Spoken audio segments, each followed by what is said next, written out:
L'avenir, ce n'est pas ce qui va arriver, c'est ce que nous allons faire. C'est par cette citation que le secrétaire d'État résume le thème de la journée. Une journée en Saône-et-Loire, pas par hasard. Le natif de Saint-Rémy connaît bien les gens qu'il rencontre à Châlons.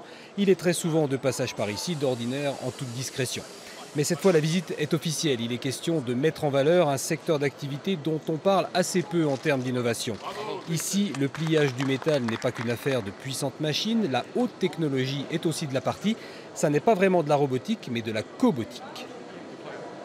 Dans les métiers de la tôlerie, on trouve peu de robots et celui-ci a la particularité d'être collaboratif. C'est le compagnon du plieur.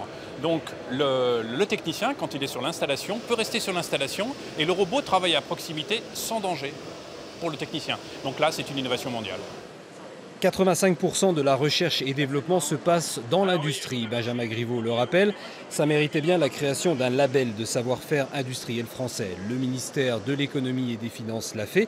On connaissait la French Touch, le French Kiss, voici la French Fab.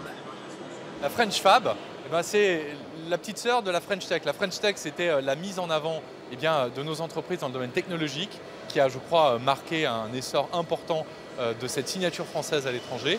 On veut faire la même chose sur notre industrie parce qu'on a de quoi en être fier.